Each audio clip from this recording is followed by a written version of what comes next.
এই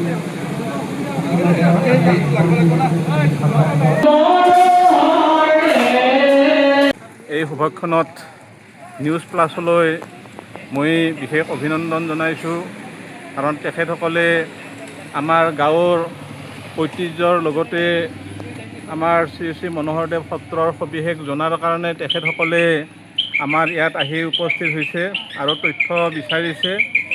গতিকে এই শ্ৰী শ্ৰী মনোহৰদেৱ সত্ৰখন স্থাপন হয় 1568 খ্ৰীষ্টাব্দত আৰু এইখন শ্ৰী শ্ৰী মনোহৰদেৱে স্থাপন কৰে আৰু সেই সময়ৰ পৰা সেই শ্ৰী শ্ৰী মনোহৰদেৱে তেখেতৰ গুৰু শ্ৰী শ্ৰী দামোদৰ দেৱৰ তিথি উদযাপন কৰি আহিছিল।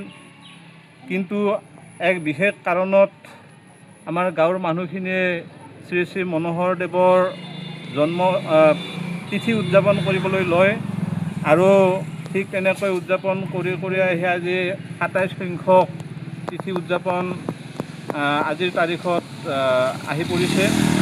গতিকে এই তিথিত আমাৰ গাঁৱৰ মানুহখিনিয়ে ভাগৱত নাৱত লৈ গোটেই গাঁৱৰ চাৰিওপিনে ঘূৰাই আছে আৰু লগতে নাম প্ৰসংগৰে গোটেই মুখৰিত কৰি তুলিছে আৰু মানুহৰ মন প্ৰাণ আনন্দত আপ্লুত হৈ পৰিছে আৰু এইখিনিৰ জৰিয়তে আমাৰ হৃদয় পবিত্ৰ হৈ আমাৰ হৃদয়ে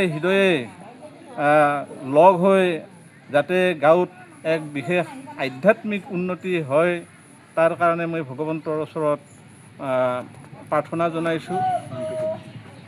আৰু আজিৰ এই চনটো 1568 চনতে স্থাপন হৈছিল, এইটো কোৱা হৈছে। যিকোনো খবৰৰ বাবে যোগাযোগ কৰক আমাৰ এই নম্বৰত 9181 307 221।